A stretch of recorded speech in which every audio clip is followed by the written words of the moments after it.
the Catholic cable network. And interesting that he took an hour of his time to do an on-camera interview with EWTN. I'm not sure that's ever happened before, and says something about the importance of the Catholic faith to him. But he talked some about common good capitalism, which was his view of how the kind of goals economically that you're talking about could be achieved. But he also talked about what the Vatican could do to help the U.S. government overseas in foreign policy. And he said, I think the Vatican could play a very key role in many parts of the world. They're actually very skilled diplomatically. In the end, their number one goal has to be the church and its presence in other places. I know they're deeply concerned about the church being persecuted in Nicaragua. So they're always concerned about the church in China, which has been a point of friction with the U.S. government in the past. He said some things there that suggest something I haven't seen before, which is the U.S. government potentially working with the Vatican on foreign policy issues. Is that a far-fetched idea, or do you see it as something that's plausible in the next couple of years?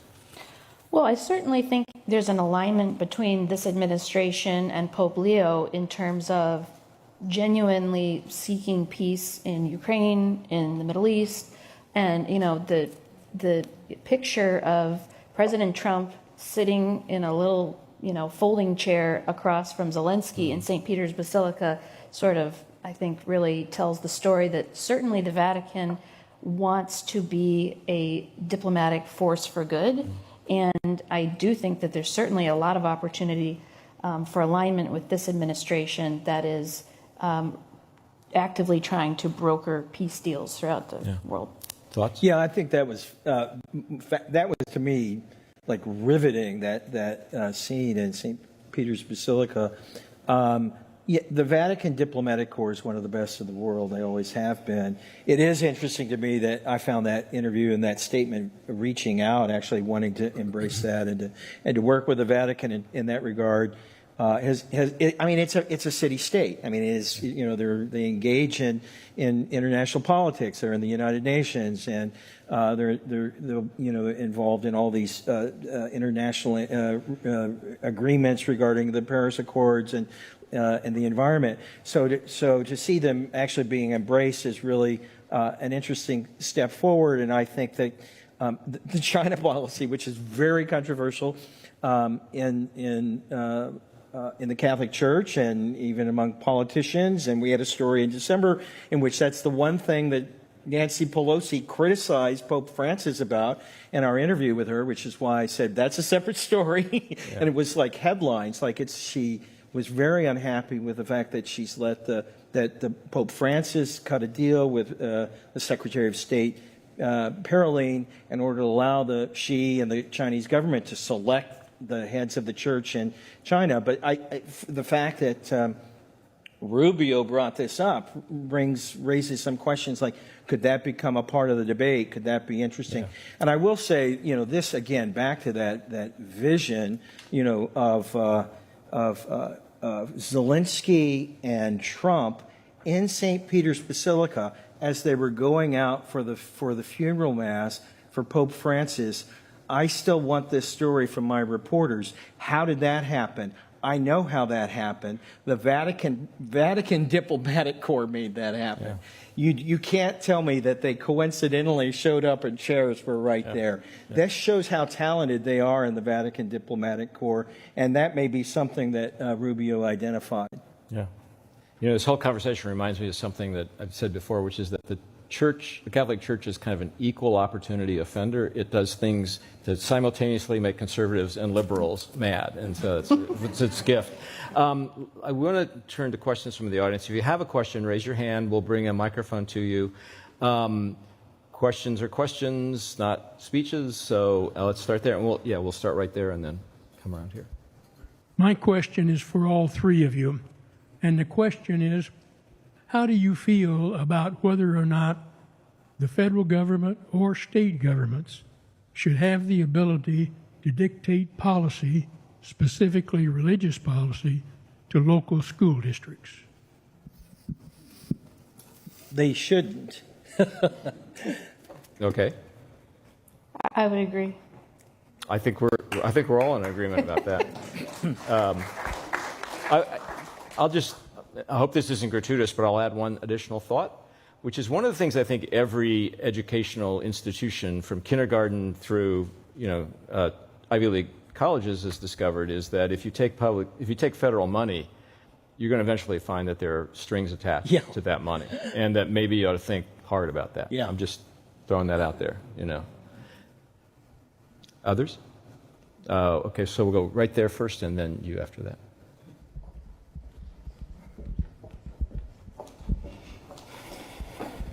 So the first term for Trump administration, I was in Cairo. So I met the political officer in United States Embassy. She introduced herself as Catholics, and she was very harsh in criticizing Islam at that time. In the same year, 2017, when I met her, Pope Francis came to Al-Azhar in Egypt, and he was a peacemaker, and he was advising and trying to get everybody together about peace in Middle East. You mentioned the peace in the Middle East, so do you think the Pope Leo will be more relying or more progressive in this regard, pushing everybody to agree about something regarding the war in Gaza, or the Trump administration will be more relying or opposing Pope Leo? James? Gaza? Yeah, I mean, I don't think you could find anything more assertive and demonstrative about the war in Gaza than what you've heard from both Pope Leo and Pope Francis. It's been a continuous sort of, come to a peace agreement, have a ceasefire, sort of enough is enough. And famously, of course, Pope Francis called the only Catholic church in the region every night at 7 o'clock in order to talk to the the Italian Franciscan pastor of that parish that then recently was bombed by accident by the Israeli forces. So I think you find them wanting to be, and they even offered, you come, the Vatican has said you can have peace talks here if you want to have it, I think both for Ukraine and for Gaza. So whether but I personally don't think that has any sway, as far as I can tell, with the Trump administration. Thoughts? Well, I mean, I think, was it today that Pope Leo met with the president of Israel?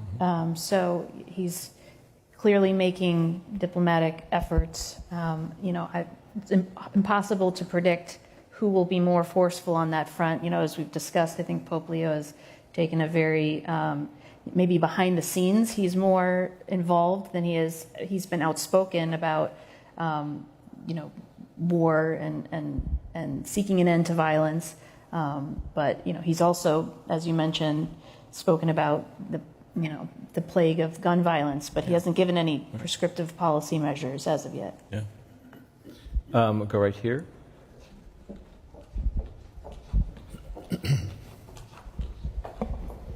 Thank you. So historically, as Christian denominations in the United States, Catholics have, seen some anti-Catholic sentiment. This was true. You could see it in the first Catholic president not happening until the 1960s, and the second one happening as recently as 5 years ago. I'm curious if you see differences, especially on the right, in how Catholics approach their political action in life, especially elected Catholics, in comparison to other Christian denominations, white Anglo-Saxon Protestant traditionally, and kind of where you see that heading, and if how that's changed in the last 50 years. Interesting question. Well, I would say in the last 50 years, really it was the evangelicals, as identified by Jerry Falwell and others, who really became, and Ralph Reed and the so-called Christian coalition that came out were really at kind of the vanguard and the forefront in terms of trying to promote, conservative values, in terms of promoting, basically Republican causes. As a part of that initiative, I know that they tried to bring in also conservative Catholics, sort of particularly on the abortion issue, in order to propel that. I will say in the 60s, and maybe even the early 70s, Catholics were very involved in a lot of social justice, Catholic social teaching, the civil rights movement, the end of segregation and Jim Crow laws, marched with Martin Luther King, and opposed, many famously opposed the Vietnam War. We've been doing throwback pieces for our 60th anniversary, and we ran the piece about the conviction of the Berrigan brothers for burning for breaking into the civil service, the selective service office in Pennsylvania and setting on, or Baltimore, outside of Baltimore, setting on fire all these draft records. They ended up being, one was Jesuit, I think the other, may have been Josephite priests. They ended up serving time in jail for actually doing that. It's sort of a different era now. You don't really see that kind of activism, at least on the left. It's more maybe through statements. But I do think that with the appointment of more of Francis's bishops, and in terms of the cardinals he selected, tend to be more on the progressive side and more outspoken on some of those issues. So you may see some changes as that happens in the U.S. Conference of Catholic Bishops. Yeah, I think what's unique about Catholicism is that you have the bishops' conference is over here, and they are outspoken when Catholic social teaching intersects with specific policies. But on the lay side, and there's no connection with lay Catholic activism, so that's something that's kind of distinct. The lay Catholic activism that I see, especially among young Catholics, tends to be pretty issue specific. So people tend to be very passionate if they're activists about a specific thing. I mean, abortion or immigration or asylum or so. Mm-hmm. Yeah. It's interesting to note that we were talking about this beforehand, that the rise of the religious right and the connection between evangelical Christians and the political system didn't really occur until 1980, when Ronald Reagan opened the door, went to Dallas during the campaign, the Moral Majority Convention, and said, you can't endorse me, but I endorse you, and that sort of opened the door to something that really hadn't been seen before. In 1976, Jimmy Carter, the Democrat, was the evangelical Christian candidate. So in that sense, that movement on the non-Catholic evangelical part is relatively recent. It didn't exist until 1980. So I don't think that's the same thing we're talking about here, but it's kind of a willingness to bring the religious conversation into the political arena a little bit more than it had been previously in American history. Other questions? Right there. Hi.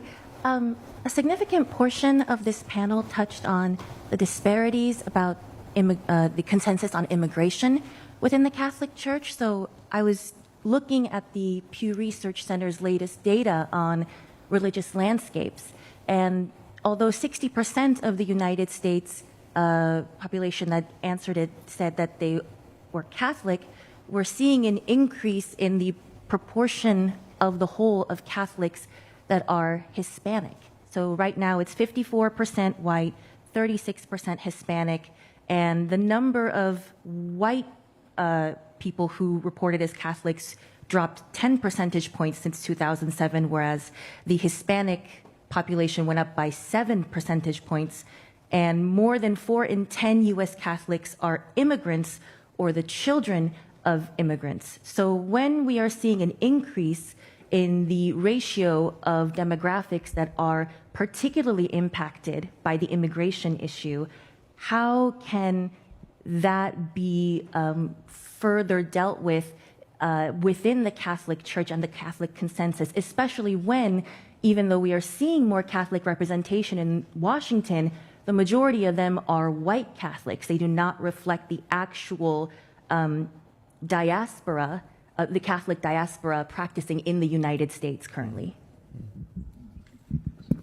Ashley, thoughts? Well, certainly a lot of the growth in the pews in the Catholic Church in the United States has been driven by Hispanics, so it's a very salient question. But on the other hand, there the Republican Party continues to make gains with Hispanics, despite the fact that its position and actions and policies on immigration have been not what you would think would be supported by Hispanics.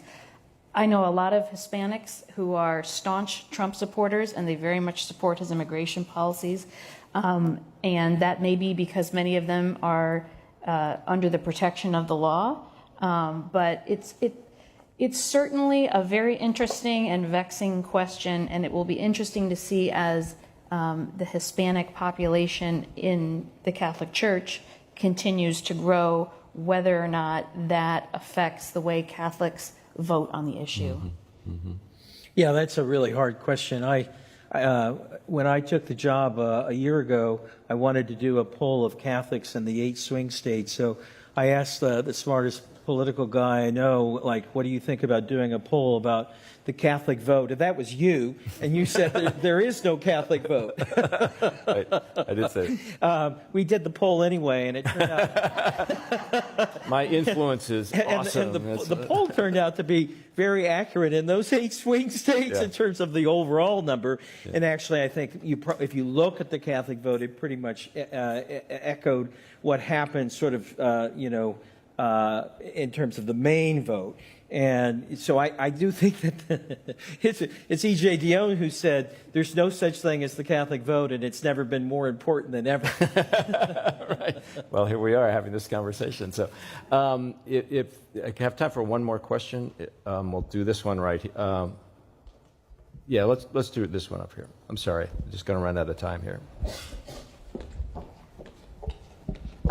And if you could stand up, it's easier for people to hear. Thank you.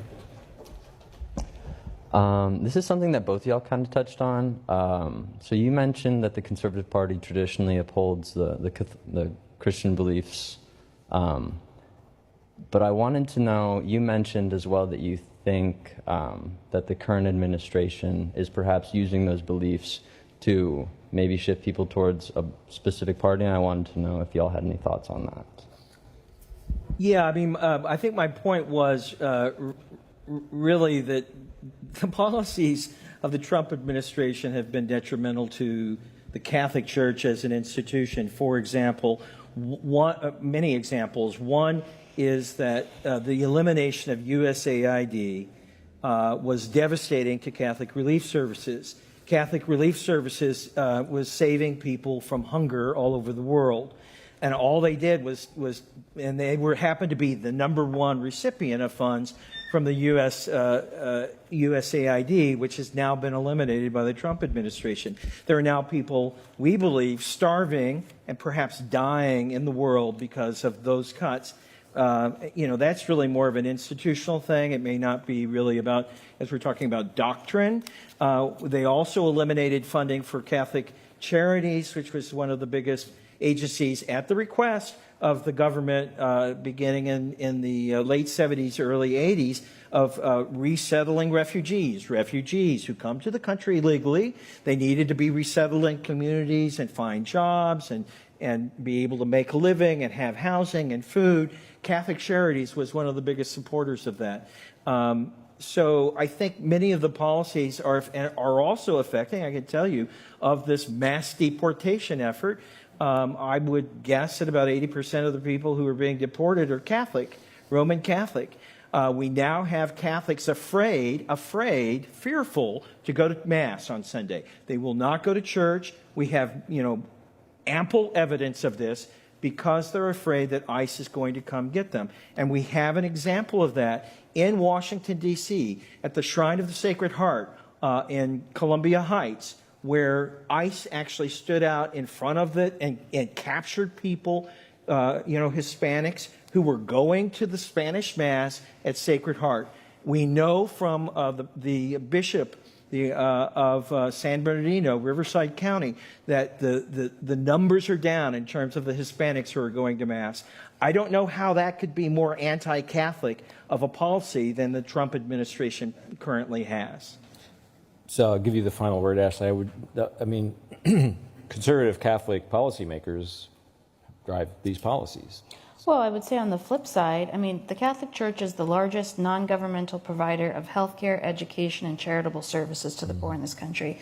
The right of the Catholic Church to even operate those institutions, whether it's Catholic hospitals, Catholic schools, has been threatened by what seems like decades now of attempts from the other political party to basically shut those down, whether it's attempts to force Catholic hospitals to perform procedures that violate Catholic beliefs and teachings, whether it's attempts to require Catholic schools to teach things or hire people that go against Catholic social teaching. So I think you would have a lot of people who on the other side would say they're grateful for policies, and I got to give President Trump credit on this, religious liberty policies that basically stopped attempts that would have shut all those institutions down. Well, we're not going to resolve all this tonight, but we shed light, and I think that's both a really good thing and also what the Dole Institute tries to do. So thank you both for coming. Thank you for your conversation. Thank you all for being here and for really smart questions.